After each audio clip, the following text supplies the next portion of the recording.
Live from Pearl Studios, New York City, it's Casting Actors Cast, the podcast and videos from casting partner of McCorkle Casting, Jeffrey Dreisbach.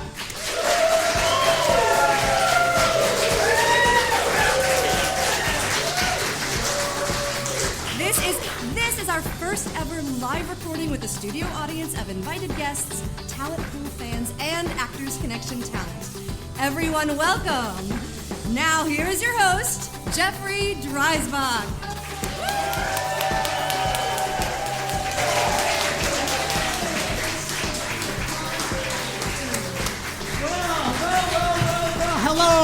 Hello, everybody. How are you? So excited and glad that you are here. This is a first for me. I'm a little nervous. I got a little, pit sweat going on.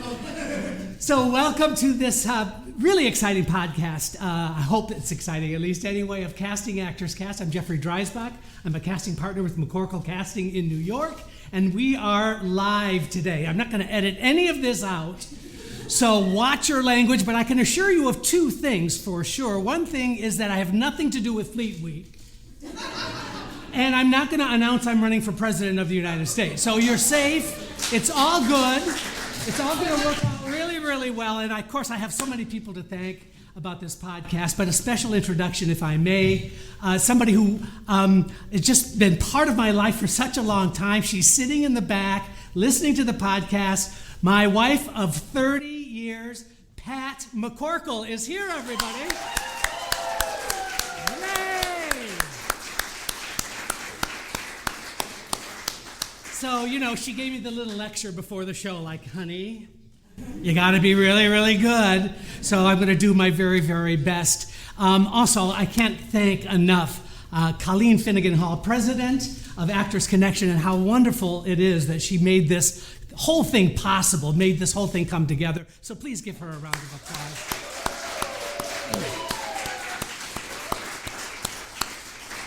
So doing these podcasts is number 265, and I'm excited to report that officially we have hit 100,000 downloads of the podcast. I had no idea when I started this. I just knew that after I left acting and I started working with Pat as a partner in the company, that I just had this, not only a desire to perform, but I discovered teaching. And teaching was such an amazing, it sort of filled my soul in such a really good way. And so I thought, I'm getting these same questions in all of these classes that I'm enjoying teaching. And so what can I do in order to make it more helpful? Of course, that's when podcasting was sort of in its heyday, right? It became its very big deal thing. And so I just decided to do it. I had no intention of, I just going to try it, see what happens, and suddenly it's like exploded beyond my wildest dreams, and I couldn't be more grateful. But I am going to treat this episode today like a regular episode, and I've gotten 3 common questions that I want to respond to. And these are almost universally recent questions that I've gotten from actors, because actors need some support. They need to know what's going on, especially post-COVID. Oh my gosh, we're all still recovering a little bit from that, aren't we? I mean, emotionally, there's sort of this other thing that's still happening. We're not quite comfortable in our own skin yet. At least that's my impression of what's going on. And so I thought, well, the best thing to do is to address the 3 top questions that I get on a regular basis. And so I'm going to talk about them. Now, I've talked about these in previous podcasts, but I think there's a little bit of a different spin on it today just because of post-COVID, just because we have the SAG-AFTRA strike coming up, perhaps, and so our fingers are crossed, and we are extremely busy in our office, which is really, really happily, it's a good news thing that we're as busy as we are. But of course, the looming strike, which I have to say, frankly, I'm in support of. I think that the whole streaming service situation and producers really getting away with a lot of income from those streaming services and not supporting writers and clearly not supporting actors. So actors really deserve a break. But having said that, that means every producer of every movie that we're working on wants to get their project done yesterday. So Pat can tell you we're currently working something like 7 feature films right now. And they all want them done like today. And who's available? I'm going, okay, I'll jump in. Because I was an actor for 20 years before I got into casting with Pat. And I had a really great run. By the way, just a side note, I'm not one of those casting people who started as an actor and then became embittered by that experience and then became a casting person. No, that's, a few of those people perhaps. That's not my story at all. I had a great run as an actor, and I loved every minute of it. Well, not every minute, Reality check. Not everything was roses and perfect, but I can tell you I just loved my time as an actor. The last Broadway show I did was A Few Good Men. I was in the original cast. I did over 500 performances on Broadway. And when the show closed, two things happened. One, I was really tired. Two, I had the worst haircut known to man. I had this flat top that you could literally put a dictionary on top of my head and it wouldn't move. And so I was uncastable. And so short time later, Pat said, well, why don't you just come on in and help me out? And so I haven't looked back. And I can tell you that this is an excellent time to be an actor because not only are we busy, but I have not seen more exciting, interesting scripts and material for actors. I think diversity has been such an excellent catapult for these new writings that we're getting. And so I think that's really, the future looks really, really bright, notwithstanding strike potential. I don't mean to bring, that. But there is just an amazing series of scripts and material that's coming in that I just think opens up all kinds of opportunities for everybody. I really believe that. And so I know I'm shamelessly optimistic, and I've had more coffee than God ever intended. But I did want to talk about the three common questions that I get from folks, and that is, first and foremost, opportunities for actors. Actors are always asking about opportunities for them, and what else can I do? I'm not getting as many auditions as I want. I'm not getting the kind of response that I was hoping for. I'm sick and tired of self-taping with no responses. I don't understand why people don't respond back to good work. I know life is too short and everybody's busy. The big secret of show business, though, ladies and gentlemen, if there was one secret, I could codify it by saying this: everybody's afraid. Everybody. Actors are afraid they're not going to work again. Producers are afraid they're going to lose all of their money. Directors are afraid they're never going to get a hit on their hands. Casting directors are afraid we're not going to get hired again by the same producer. I mean, it goes on and on and on. And so if you accept that as a reality, that everyone in this business is a little bit afraid, then the answer becomes, what can you do to alleviate that fear? And so the things that you can do to alleviate the fear are, first of all, try not to stress out about it too much, because everybody's in the same boat. But the other thing I'm getting from actors all the time is, what other opportunities are there? What can be out there that might be available that I don't have to spend a ton of money, that I don't have to, every agent in the city says, oh, you need new pictures. No matter what, you got them done yesterday, you need new pictures today, right? So I put together a little short list of things that I thought would be really useful, at least to contemplate, just to think about, so that you feel part of the community, so that you feel more immersed, because I can tell you this: work begets work. So when you can involve yourself with other like-minded individuals, you're going to find that there are other opportunities that are going to open up for you. So here's a couple of examples. I just participated in this wonderful organization called Battle Axe. Has anyone heard of Battle Axe? Battle Axe? Yes. Hi, nice to see you. Thank you. And so Battle Axe is this wonderful, just amazing, the Galinsky brothers who started the National Monologue Slam. This was many years ago. And it would be like once a week, there would be like a nightclub, and actors would get up and do monologues. And, it would be really just, everyone had a great time. And these two guys are just crazy. Well, now that's been translated into what's called Battle Axe. And it's once a month. It's a competition, but don't freak out about the competition. But for actors, it's completely free. So if you've got a monologue, I suggest you check out Battle Axe. Every month, they hold these competitions. There's some prize money involved, but these two guys are doing this nightclub act kind of idea. And it has been so much fun, and I've been honored to be a judge now for the past several years. I'm like the center square. right? Because they keep on inviting me to come back and do the judging. So this right now might be an opportunity for you to check it out before it becomes something else, because you could be on the ground floor of something really, really cool. So that's one thing that I wanted to share with you. Another thing that I don't hear from a lot of actors about being a reader. Being a reader is the single best thing that you can do for your acting, and here's why. Number one, it is like taking a master's class in what to do and what not to do in an audition. So when you're hired as a reader, and at McCorkle Casting, I can only speak for us, we pay our readers. Our readers get paid. Wow. I don't think I'll edit that.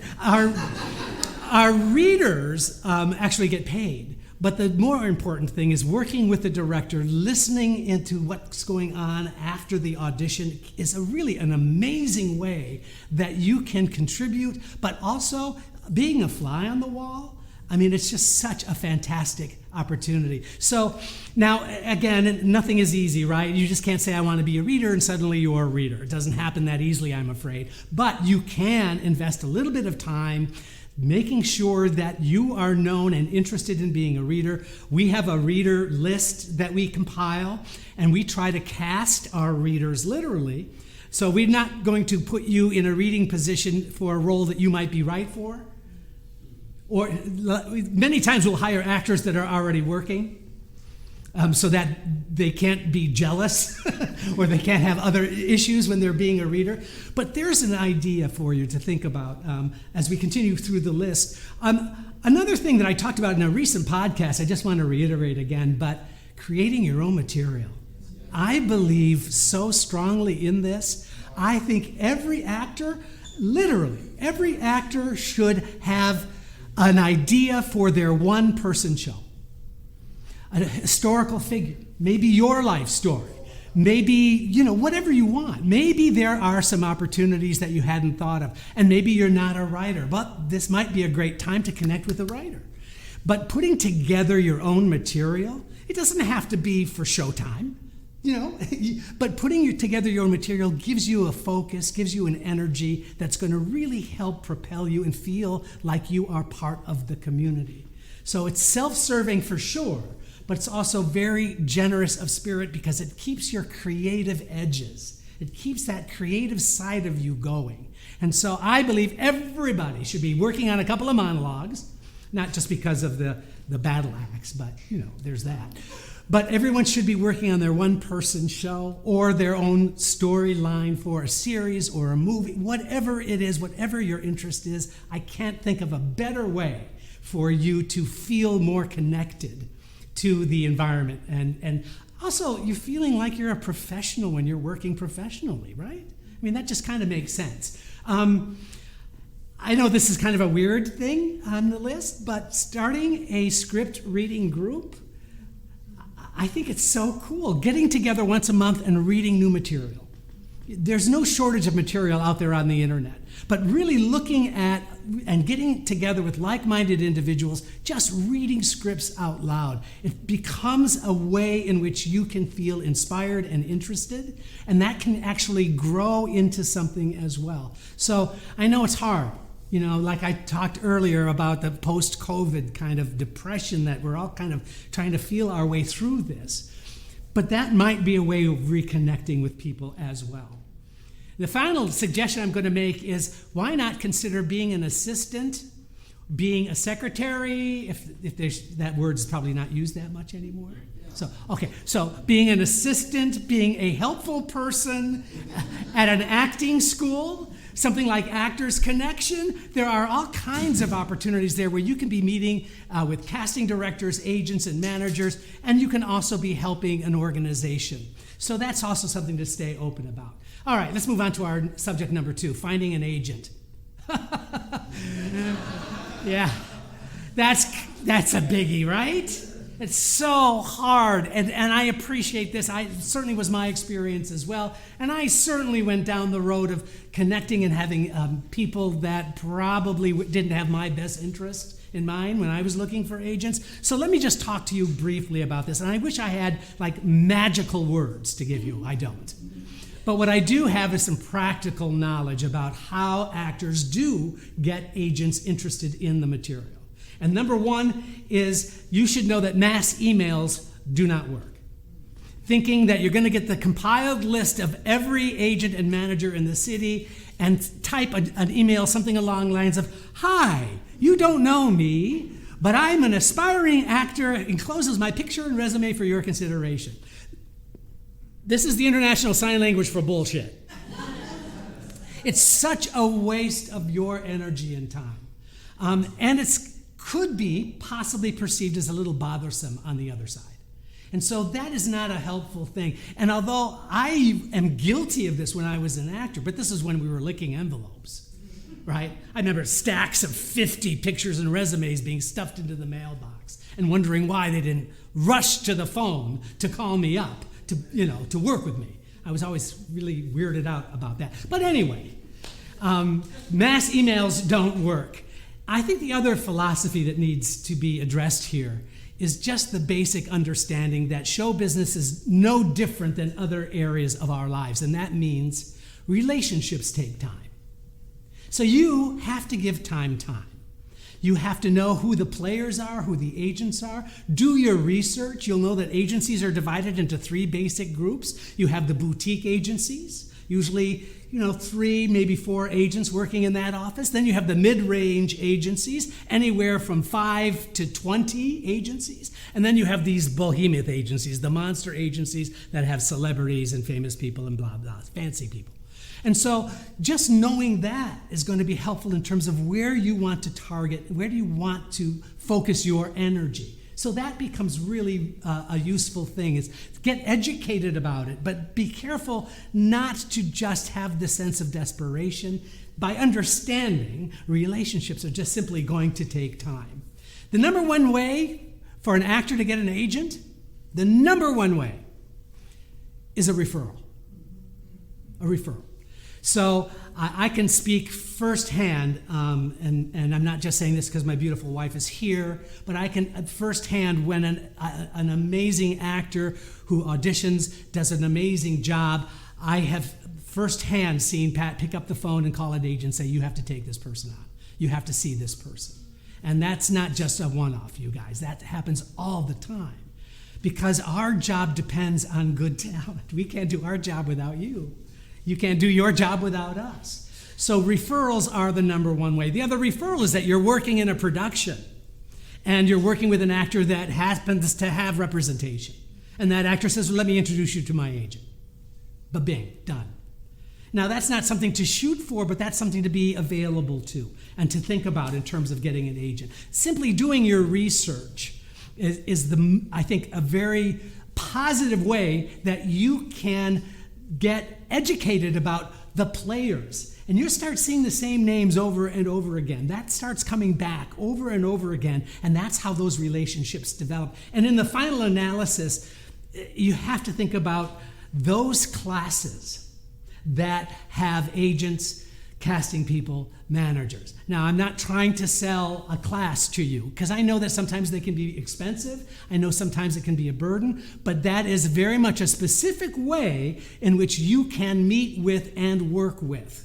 And I'm a huge fan of working or taking a class with a casting person. And the reason for that is, and I'm not talking about like just meeting them in a one-class situation. It's really much more about, if you want to get on Law and Order SVU, then you take the 3-session class with Jonathan Strauss, the executive producer who's cast Law and Order SVU for over, 30 years now. And what does he do? He teaches a class. What's the class? How to audition for Law and Order SVU. Crazy.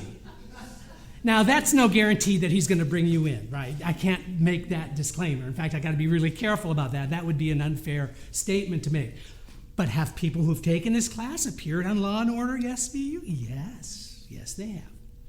So those are the kind of thoughts that I wanted to share with you about getting an agent. Just be careful about where you're spending your energy and think like a business person. You are the product. They are the buyer. And so if you really put yourself in that frame, that's not a denigrating thing to say, I hope. I hope you take that in the way I'm meaning it. It just means that that's how those relationships are formed and those relationships develop. And so that leads us to our final topic, which is best business practices for actors. And this was something that came from the heart because I made every one of these mistakes. And now I'm looking back going, please talk to those people who are into acting and really want to do well. But business stuff is hard for creative people. It's just built in. That side of our brain is not as developed, and let's just admit that, right? Let's just say it like it is. We've got all this creativity happening here, and then I couldn't balance my checkbook, and I was 24 years old. You can laugh, because that really is, but it's true. That's organization of your workflow, organization of your work, really giving a structure to your business of being an actor is the single best thing that you can do for yourself. I used to think that if I structured my day, that if I structured the way I approached the work, that I would probably not be sacrificing some creativity somewhere along the way. And the opposite is true. It's the opposite. When you can form some kind of a structure around the business of being an actor, that absolutely allows some places for you to flourish. And so one thing is, how are you organized? Do you keep things in a database? Do you keep things in an Excel spreadsheet? Who did you meet? I know actors who literally write down the weather report that day. Why? Because it helps them remember the experience that they had. I know another actor who writes, this was before COVID, but used to write down what the backdrop was in every casting office they went to. So they wore complimentary clothing to the backdrop. I know, that might be a little anal, I understand, but think about it. That just helped them. The biggest mistake a lot of actors make is they get a call back and they don't remember what they did in the initial audition. That's where your database comes in. That's when your note-taking comes in. What did you do? How did you prepare? Who did you meet? Who did you work with? Really structuring it is going to be such a relief, because I promise you, if you maintain that in a very short period of time, you're going to start seeing the same people over and over and over again, and the world gets smaller and smaller and smaller. And that, to me, is such a reassurance for our talent and for our place in the business. So that's what I have, is those three main topics that I think are the ones I get almost daily in terms of people sending me emails and asking me questions. Now, speaking of questions, this is your opportunity. We have some time, and we only have one single microphone here, but that's okay. I want you to just stand up where you are, use your stage voice. This is not an audition, but you never know. No.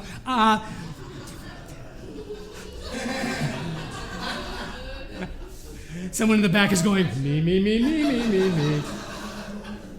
But any questions that you have, and if no questions, I would love any kind of feedback, any kind of takeaways from whether today's discussion or anything at all. I'm open to whatever you have. Hi. What is the new ideal time for an actor to join equity now that there is no point system? What a shame that equity changed those rules. All of those wonderful actors who spent so much time earning points at equity theaters suddenly, poof, come on in, everybody. Come on in. We need your money. We need you here. And I don't know. But to answer your question, sorry, I got off on a little tangent there. To answer your question, I think it is an internal decision that you need to make. It's not, of course you have to have the money, you have to have the financial resources, but I've never seen anyone join the union and make more money right away. I've never seen anyone join the union and suddenly get more work, is what I meant to say. You can make more money, right? But not necessarily more jobs coming your way. I think there's something now to be said for because I think a priority for every actor now, if you're not being represented, that should be the first on your list. And I think guidance from your agent or manager is going to be really, really helpful here. Why? Because they know the job's coming in. They get the breakdowns. And they'll see with non-equity national tour, you can make and do really, really well. So that would be a terrible time to say, I joined the union, now I'm going to get an agent. The agent's going, why? Why did you do that? So I think taking guidance from others is a really great step, knowing now that you could probably join at any time. Why not hold off and see what other non-union opportunities might be available first, and let those people that are there to help guide you in the form of an agent or manager help you with that decision. I think that's the best answer I can give. Other questions? Yes, hi. Hi, can you speak a little bit about the importance or role that social media presence plays in whether or not an actor is cast in a project? Boy, and then this is a big controversial thing as well, so I'm glad you're asking. It is true that social media does play a part in certain projects, not all, in certain projects and under certain circumstances. So from where we sit in casting, some of our smaller budget films, if there are two actors that are equally good and one has 100,000 followers, that actor probably would get preferential treatment. I'm sorry to say that. Now, that is not meant to freak you out. Two, it doesn't happen in larger budget features. It hasn't invaded to that degree. But think about it. If you're doing a $1 million feature film and you've got somebody with 1 million followers, let's just say, that's like free advertising for this producer. And so suddenly you have, with this actor's presence in the film, you've got a lot more attention coming to that film. Now, how do we feel about that? I feel very mixed, but I also know it's a reality. And instead of fighting the reality, let me just say something to you. This does not mean that you should go out and now spend 8 hours of your day on social media trying to get followers. I don't think there's value in that in terms of your artistry and your craft. But I do believe that it's something that needs to be thought of. I think it's something that should be at least addressed in your mind. It's not about how many followers you have, but I do know that there are certain circumstances where it is a consideration. Now, where is it going to go from here? That's anybody's guess. We're living in an age now where anybody can be famous. I mean, look at me. No, I'm just kidding. I had no idea that this would happen. You know what I'm saying? And so I think if there's a joy in it for you, I think if there's some fun in it, most folks that I've talked to are very stressed out about it. Like, I don't have the time to be this like Instagram hit. And now I have to create, brushing teeth videos. You know what I'm saying? It's like, it's very, very bizarre. It's very strange. So I would stay focused on the actor part of who you are. I would say if it is something that you can engage with on a limited basis, where it's at least a fun way to process what's going on with you, I think there's value in that. But I would not make that an end game goal. I don't think anyone with those kinds of followers said, I'm going to get famous so that I can become an actor and be in a movie. I don't think it happens that way. It's sort of like the followers happen and then they get classes or whatever happens. But and there are some very, very fancy, well-known, famous people that have 8 million followers. You've got to believe that a producer is going to be interested in that actor for a role if they are right for the role. That's still the bottom line. I hope that helped. Yes, hi. Hi, my name is Mal. Hi. What you're talking about, I'm a present age, exactly, so almost 30, so one of the questions comes here to me, if I'm a pretty unorganized person around myself, so if I have to focus on my craft on my day-to-day. I think that's an excellent question, and I think the question is the balance between your creative self and your business self. And I don't think it's splitting it down the middle in 50-50. I don't. But I think so less time is spent on the business side because of the nature of being an actor. So all I'm suggesting is that you really work a little bit more on the business side and you have to have the creative outlet. You can't kind of sacrifice that to be a business person. I think you must maintain that creativity side of you. That's more important. But increasing some of those choices about your business of being an actor, I think is valuable as well. It's It's not a 50-50, but there is a balance, I think, that can be struck. Thank you for the question.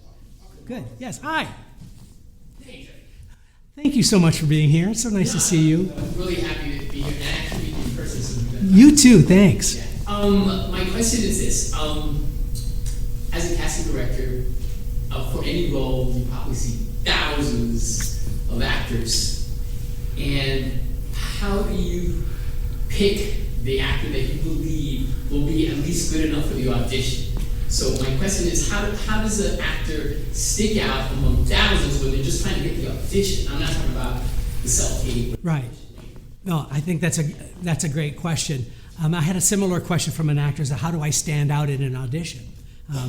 And my response is, first of all, you could stand out in an audition if you wore a clown nose and wore tap shoes during your audition. I mean, that would get you noticed, right? And so I think the object is of course you want to be seen for the role, but understand a couple of other parameters. One is casting people have extensive meetings with the producer and the director. And so they've given us a litany of options that they are seeking, that they are looking for.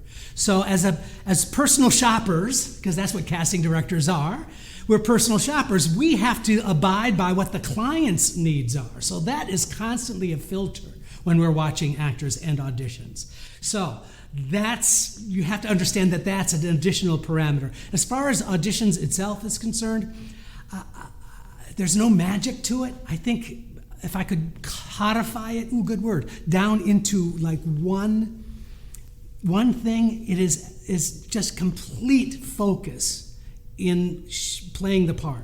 The subtext for the actor is, I can't wait to show you how I'm going to play this part in an audition. In the same way, the audition, whether it's self-tape or in person, whatever, is a complete, focused, concentrated effort on immersing themselves and telling the truth. The minute the actor starts watching themselves, that's a tell for me. Because I was an actor, I can see it really easily. And it's kind of hard to overcome for some, but not for everyone. So the idea is to completely put energy and focus into the other character of every scene.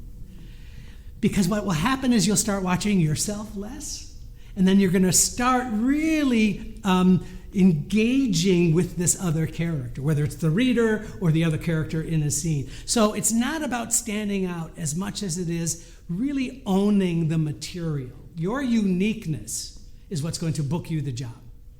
So understand what is unique and interesting about you, and then let that invade the character. And I mean that in a good way. Let that be part of the character, the quirks, the little things that make you unique. The physical thing, but it's also the sense of humor and being conversational or not, withdrawn or outgoing. All of those things can contribute to every character, especially for film and television. Especially film and television. You have to start with a foundation of you. In theater, we've all been trained. It's a blank slate. It's a piece of clay that gets molded, right? We get molded. How many professors getting my BFA degree? You're clay. We want to mold you. What the hell? I'm not clay. But that was the idea. We strip away everything and then we build something. And I said, please, give me a break. Here's my money. There's my degree. That was great. No, I don't mean to denigrate a BFA degree. I'm just saying. There's kind of this pervasive attitude that's different in theater than it is for film and television. But for film and television, and everyone here should really be interested in getting more film and television opportunities. Everybody here. But the answer to your question is, don't think in terms of standing out. Total commitment to how you're playing the part is what I need to see. Bottom line. Yes, hi. Hi, you said something I had no idea was true, which is great to know that casting directors have a list of people they might want to use as readers. And I always imagine they have this one kind of like right-hand person they always use. It's kind of, they pick them and then that's it. So basically the question is, how many at any given time readers do you have on that list you mentioned? I honestly don't have a number. I can't give you a number. Here's the thing, is as I mentioned also, is that we try to cast the readers appropriate for the role, the majority of the roles they're reading for. There have been many times when we've had several readers in the room. at the same time. And so other casting directors might have a different approach, but I can tell you that list is always evolving and always changing. But generally speaking, if we know the actor and we can, I'm going to be kind of crass here, but we need to be able to trust the actor in the room. Like, all due respect, and I mean this, but please, your opinion about that actor's audition is not appropriate. It's just not. You're there to do your job, and I don't want to diminish what you do. It's very important. But there's also an art form to being a reader, which is that you're serving it up to the actor who's auditioning. You're not there and trying to be in the scene with them, right? Does that make sense? Anyway, to answer your question, it's a continual basis. Sometimes it's right place, right time. You make yourself available. I got your interest a couple of weeks ago, and I saw you in an audition, and then I think of you and give you a phone call. It's very kind of loosey-goosey, I have to say. But know that all casting people hire readers to some degree, and that is just something to kind of focus on, I think. Sorry. Yeah, no, go ahead. So let's say I'm at the point where I need to kind of cold email, introduce myself to a casting director in order to make that happen. What would I include in my reel and say, hey, I'm a professional, let's work together, or what would you recommend? That's a great question. I'm not really sure. I think if interested in being a reader is the subject line of an email, and that's all you're interested in, I wouldn't include a reel. I would just make myself available as that.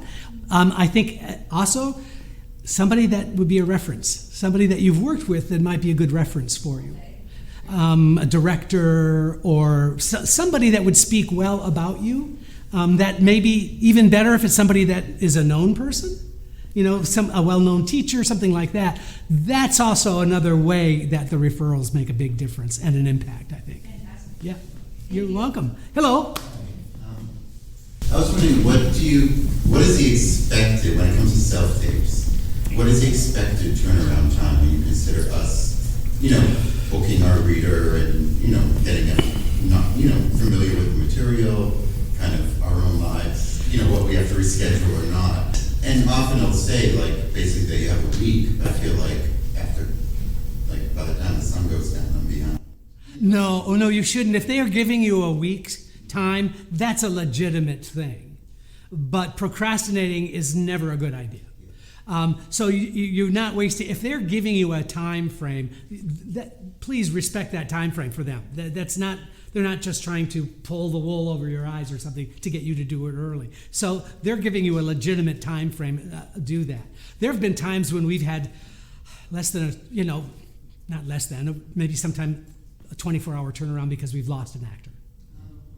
So if you lose an actor at the last minute, everybody's getting a pilot these days, right? So if you lose an actor in a project and it's going to be shooting or it's going to be going into production, can you get this right away? So that happens. Generally speaking, a week is about right in terms of when we put the word out, the breakdown out, we start receiving those tapes. When COVID first hit, I thought, this is only going to be a couple of weeks now. It's no big deal.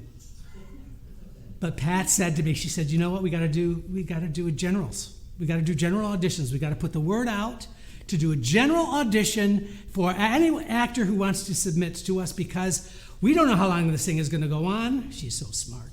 We what's going to happen. And so we put out the word of these general auditions, went out, and in 48 hours we had 11,000 submissions.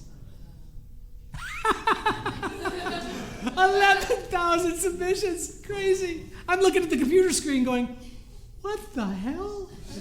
It was like crazy. And guess what? Over the following 4 months, we saw all of them. Now, I didn't see all of them. I saw A through F. But our office staff, everybody went through them. And that's when, I have to say, without even realizing it, I kind of became an expert in what to do and what not to do in a self-tape. Because it's a 5-second rule, that whether you're going to be engaged or not. And I mean no disrespect. Don't forget, the casting director is always filtering through what the parameters have been given us. So if I'm seeing somebody and they just don't fit the parameters of what I know I'm looking for, I move on. And that's, again, I love actors. She loves actors, right? I mean, she married one, for God's sake. So the reality is that we have a job to do, and so as far as self-taping is concerned, the turnaround that you're given is a pretty fair assessment. I will tell you, though, being on the deadline is a mistake. So if you can do it before then, at your convenience, where you feel creative and you feel like you can do good work, you're in great shape.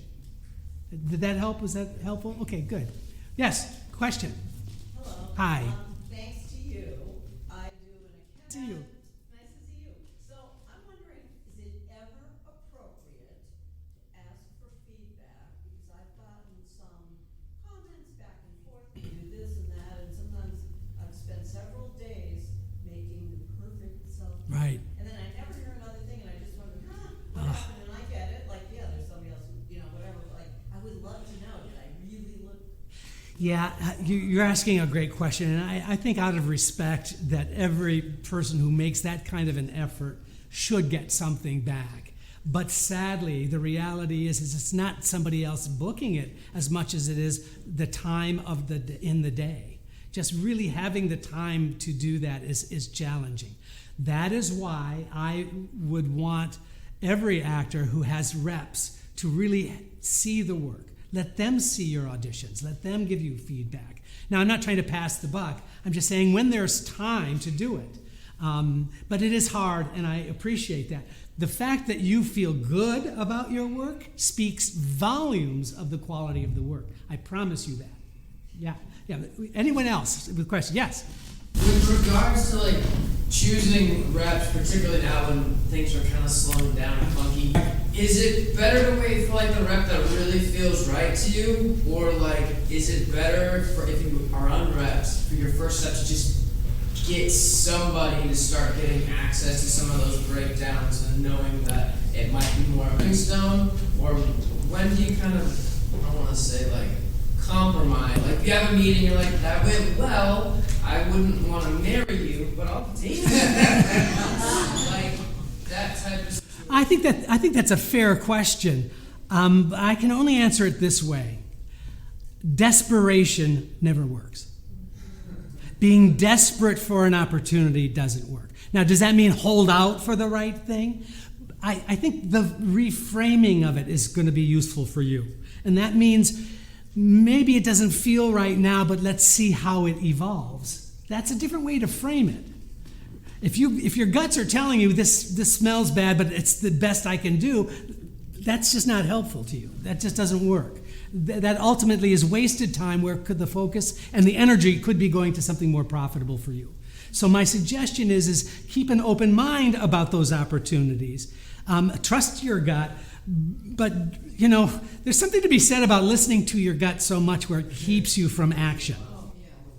Right? Am I wrong about that? See what I'm saying? It's like, so sometimes you don't know how that relationship is going to evolve.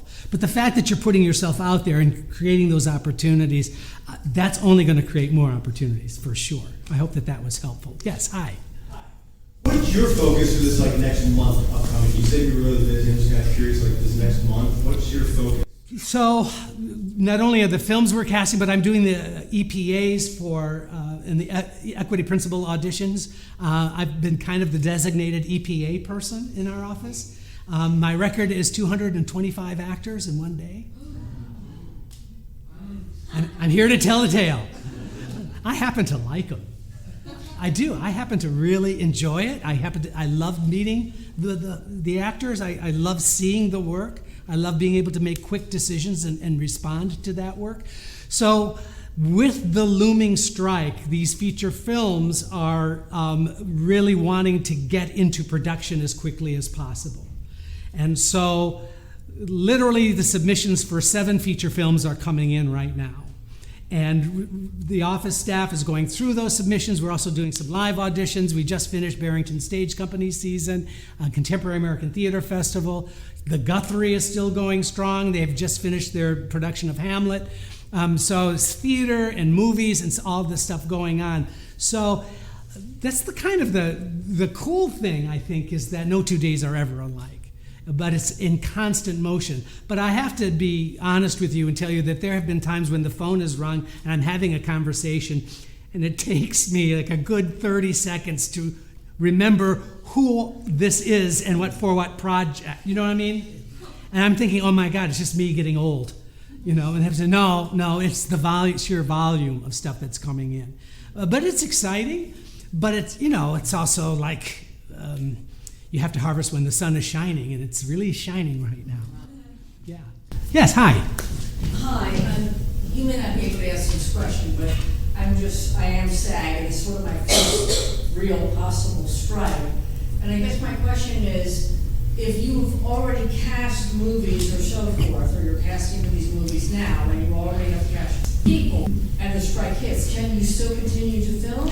So that's up for debate according to the union. The union will make that decision. If there are productions in progress, if it's shooting, there may be waivers given to those actors who've made commitments to those projects that have already started. That started before. That's right. So, well, it's going to be, but that's a union decision, and our office, of course, supports whatever the union decision is. And so, we're all hoping, but, my sense of it and talking with Pat, and I just think that there's probably going to be a strike. Let's just hope that it is under a limited situation. And if you know that, if you get a sense of that yourself, then the question becomes, what can I do while the strike is going on? Well, I just gave you a list.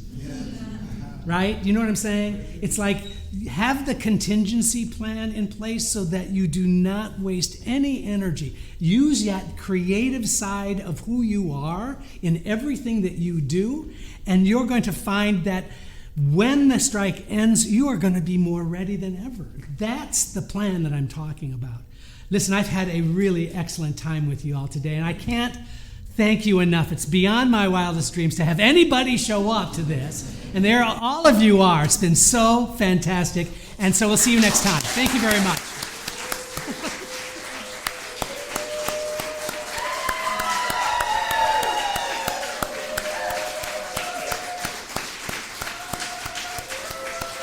Yay! Thank you, everybody. Thank you for joining Casting Actors Cast. Please don't forget to review, like, and share Casting Actors Cast wherever you get your podcast videos. Thanks. I'm Megan Grace Martinez.